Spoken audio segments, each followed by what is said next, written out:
name is Paige Omartian, and you're watching Coffee with Paige.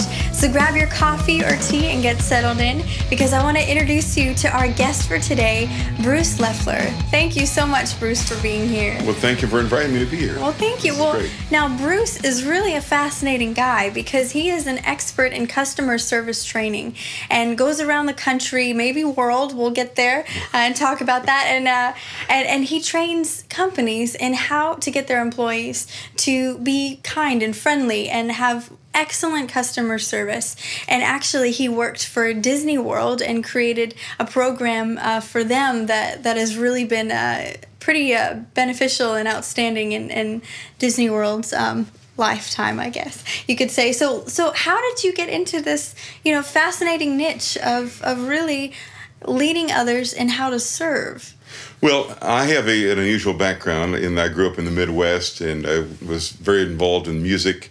I was a singer, studied voice for actually 12 years, and moved out to Los Angeles and auditioned for the LA Master Chorale. Wow. And I made that. And then a friend at my church suggested I audition for Disneyland.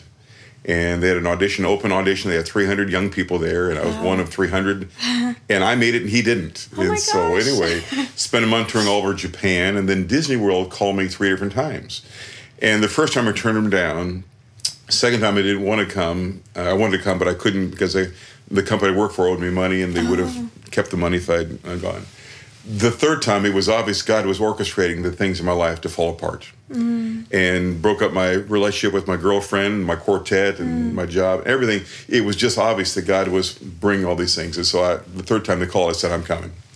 So I went out to fulfill a 3-month contract, and I wound up staying 10.5 years. Oh, wow. I was part of the Kids of the Kingdom that performs around the castle and the Showtime Singers and Diamond Horseshoe. And when they opened Epcot, I was one of the Voice of Liberty. Cool. But my purpose of working at Disney was not to perform, but was to create a career in management. And I met my future wife as a performer. And when I brought my family in for our wedding, I brought them in a few days early, and a number of our cast members were being cold and apathetic and insensitive towards our family as well as other guests. So one's not bragging how good we are, yet I'm saying we're not nearly as good as we say we are. Wow. So I happened to tell that story to the vice president of operations, and he said, what should we do about it? And I said, well, I think there needs to be a person who understands how our guests want to be treated, who can help develop those people skills. And he thought for a moment, he said, you're right, want the job. And that's really how it happened. So we created a position that I was in charge of kind of the service excellence for Epcot and the Magic Kingdom as far as attractions. Now, attractions are the rides and shows that are not part of entertainment. But in work with them, we had folks that were burned out, who had attitudes, who didn't like the job, train it properly. So I started developing programs on customer service and motivation, on team building and communication leadership. Wow. Well, we got out to the other divisions. This guy was making an impact as far as service and attitudes and morale. So I then started working with merchandise and foods and tickets and parking and security and guest relations. So I'm now one person trying to impact 5,000 people by myself. So great experience, kind of overwhelming. Well, I left Disney, moved out to Texas, and went to Southwestern Seminary. And I was gonna go into music evangelism.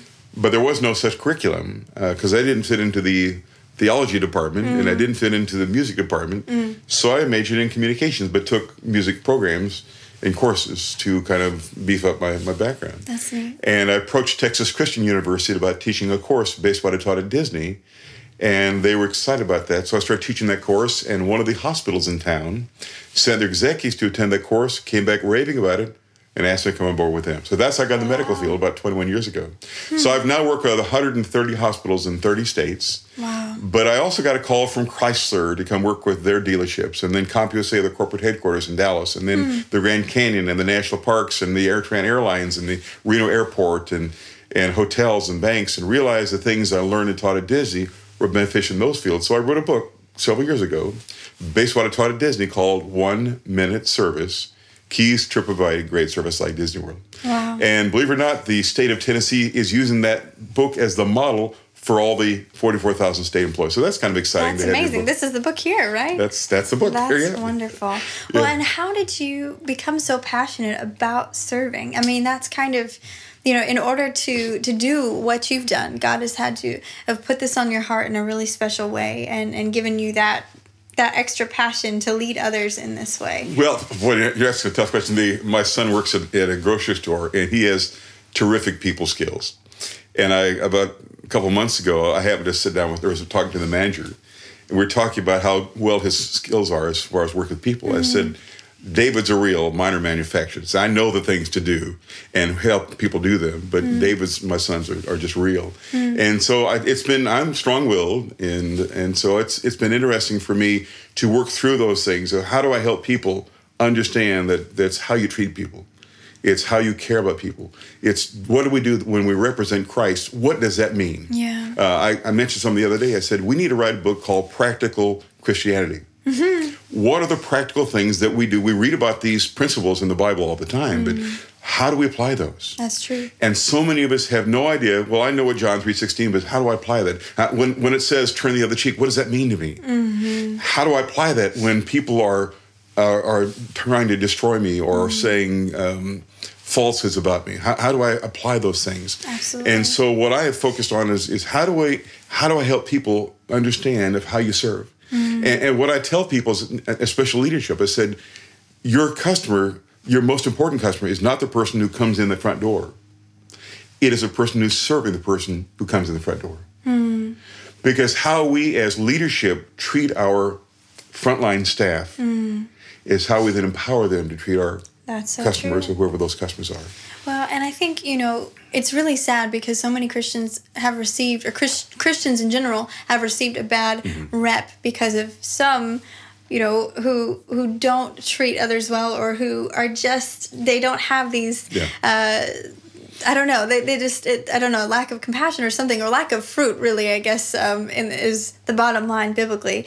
But, it makes me think of what we've heard from so many people who work as waiters and waitresses on Sundays, and how that is just, it's known as like one of the worst days, or the worst day to work, because that's when all the Christians come in after church. And that kills me, because that should be the opposite. That should be when the waiters and servers are just blessed beyond belief, and yet it's the opposite.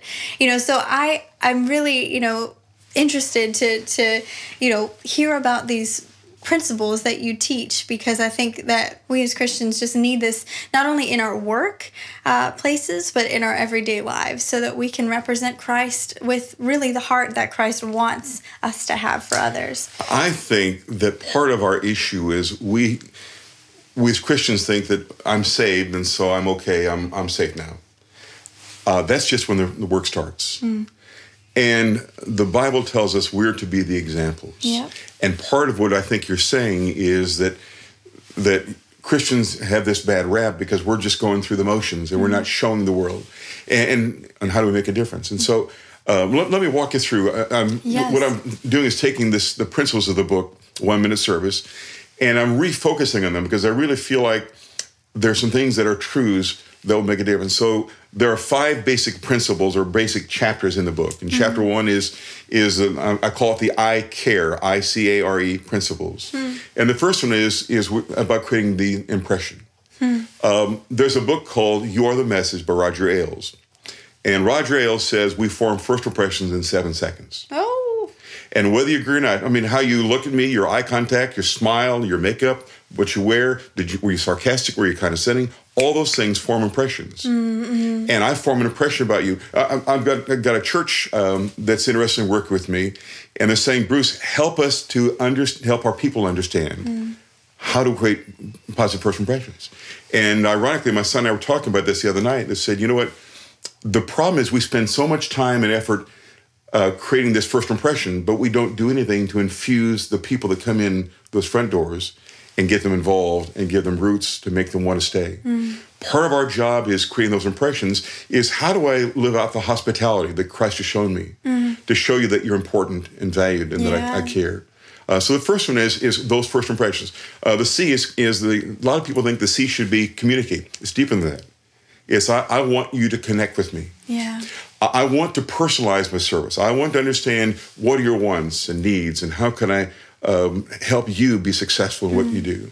And so it's, in fact, there's an expression that goes, you asked me earlier before we started filming, you asked me about today so many young people are on iPhones. Yes. And I was at a building the other day and I saw 8 people and every one of them were walking and every one of them were on their iPhones and just And it's like, we're not connecting with people. Yep. Mm-hmm. And the whole idea is I need to let you know that you're important, that I value you, that I do care about you. And I think that's another one of our foundations as Christians, is we need to show people that they're important. Absolutely. Because what we're seeing is this: the more sophisticated and technologically advanced we become, the more impersonal we become. And we've lost that personal touch. And I think that's the key to things. It is. The A is having a positive attitude. If you can change anything in your life, you need to change your attitude. I've got an expression that I made up. Your attitude is the filter of whatever you think, say, and do. And I see so many young people that go through life and have no dream or vision or purpose, and they're just kind of like a blob that's going through life. And part of what I see as my job is, how do I, as a leader, how do I invest in you? How do I give you the tools that will challenge you to not be average, to not be like everyone else? And so many young people are trying to be like the crowd, like to be like everyone else. That's not where it's at. When I was younger, my mother would say, Bruce, if all your friends are jumping off a cliff, you're going to jump off it too. Well, you know what? That peer pressure is tough. But our job is we have got to become our own person. Yes. And realize that Christ has given us a purpose, a vision for what he wants of our lives, because no one else can live our lives except us. And so it starts with attitude. The R, I think, is very important for Christians. The R is create what I call relational service. Life is about relationships. When you're on your deathbed, you will not be talking about the nice boat or the nice house you had or all the money you had or look at my stock. You're going to be talking about my kids and my friends and what my parents, the legacy. So your life is about creating that legacy, and it all starts with relationships and caring about people and how important they are and how much you value them. And the E is excellent. You cannot be excellent, be average. So what is it that we do that makes us different or makes us unique or makes us better? And I often talk about it's not the big things people remember. It's the little things. That's true. And I'll give you a quick story if we've got time. When I was a performer at Disney World, we were doing a show, one of my favorites, at Lake Buena Vista, called Dockside Jubilee. And there are 8 performers on stage. This is a dock, those stages on the lake. And we had about 1,500 people out in the audience. And as part of the show, we would run out in the audience and go sing to some person.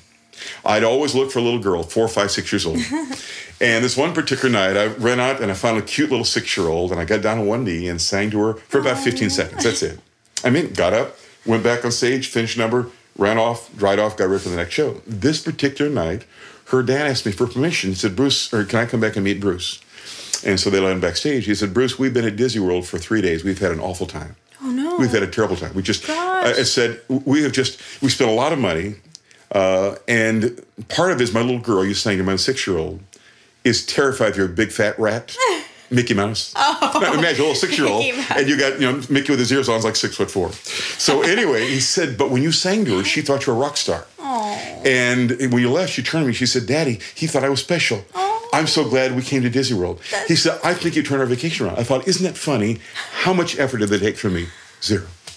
Yet what did it mean for them? A whole bunch. And what I'm telling you is people in life, people do not remember the big things that you do. Nearly to the degree they remember the little things, that you listened, that you cared, that you involved my 2-year-old, that you took care of my elderly parent. And it's those little things that you do that differentiate you from the other people.